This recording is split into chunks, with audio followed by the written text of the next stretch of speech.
English premier লিগের মতো বিশ্বের অন্যতম কঠিন ও রোমাঞ্চকর লিগ বাংলাদেশের লাল সবুজ পতাকা উঁচু করে ধরার এক সাহসী তরুণের নাম হামজা চৌধুরী।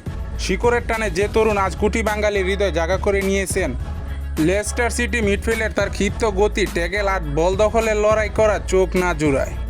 আজ আমরা জানব ইংল্যান্ডের মাঠ কাঁপানো এই ফুটবলের শিকড় থেকে বাংলাদেশের জাতীয় দলে উঠে আসার যাত্রা। হামজা দেওয়ান চৌধুরীর জন্ম 1997 সালে 1 অক্টোবর ইংল্যান্ডের ইয়ারফোর্ডে। তার মা রাফিয়া চৌধুরী এবং বাবা মোর্শেদ চৌধুরী পিতৃক নিবাস বাংলাদেশ হবিগঞ্জ জেলার বহুবল উপজেলা ইসনান গ্রামে। ব্রিটিশের মাটিতে জন্ম ও বেড়ে উঠলেও হামজা কখনো বলেনি তার পারিবারিক ইতিহাস ও শিকড়। ছোটবেলা থেকে ফুটবলের প্রতি তার প্রচণ্ড ঝোঁক ছিল। মাত্র 16 বছর বয়সে তিনি যোগ দেন ইংলিশ ক্লাব লেস্টার সিটির বিখ্যাত একাডেমিতে। সেখান থেকে শুরু হয় তার পেশাদার ফুটবলার হয়ে উঠার লড়াই। লেস্টার সিটির মূল দলে সুযোগ পাওয়া মুখের কথা নয়। 2015 সালে ক্লাবটির হয়ে পেশাদার ফুটবলে অভিষেক হয় হামজার। এরপর প্রিমিয়ার লিগে লিভারপুল, ম্যানচেস্টার সিটি কিংবা আর্সেনালের মতো জায়ান্টদের বিপক্ষে মিডফিল্ড ও ডিফেন্সার হিসাবে অসাধারণ পারফরমেন্স করে সবার নজর কাড়ে। 2021 সালে লেস্টার সিটির হয়ে মর্যাদাপূর্ণ FA কাপ জয় করেন হামজা, যা বাংলাদেশি বংশোদ্ভূত কোনো ফুটবলার এর জন্য এক ঐতিহাসিক অর্জন।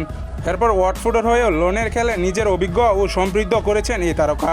বহুদিন ধরে গুঞ্জন ছিল কবে লাল সবুজ জার্সিতে দেখা যাবে হামজাকে। অবশেষে সেই প্রতীক্ষার অবসান ঘটিয়ে বাংলাদেশ ফুটবল প্রেমীদের স্বপ্ন সত্যি করে দেশের হয়ে খেলার আনুষ্ঠানিক সিদ্ধান্ত নেন তিনি। ফিফার অনুমোদন সাপেক্ষে বাংলাদেশ জাতীয় দলে তার অন্তর্ভুক্ত দেশের ফুটবল এক নতুন বিপ্লব ও আশার সঞ্চয় করেছে। বিশ্বমঞ্চে এক নজর অভিজ্ঞ ফুটবলার যখন এশিয়ান ফুটবলে বাংলাদেশে প্রতিনিধিত্ব করেন, তা শুধু আমাদের রক্ষণভাগকে শক্তিশালী করে না, বরং তরুণ প্রজন্মের হাজারো ফুটবলারকে স্বপ্ন দেখাবে। ইংলিশ প্রিমিয়ার লিগের জামকালো আলো থেকে বাংলাদেশের মাটির টেনে ছুটে আসা হামজা চৌধুরী আজ শুধু একজন খেলোয়াড় নয়, তিনি লাখো তরুণের অনুপ্রেরণা। বাংলাদেশের জার্সিতে তার পা থেকে গোল দেখতে এবং দেশকে নতুন উচ্চতা নিয়ে যেতে মুখিয়ে আছে পুরো জাতি। শুভকামনা হামজা চৌধুরী, লাল সবুজের অহংকার। ভিডিওগুলো ভালো লাগলে লাইক এবং শেয়ার করুন এবং আমাদের চ্যানেলটি সাবস্ক্রাইব করে পাশে থাকতে ভুলবেন না। ধন্যবাদ।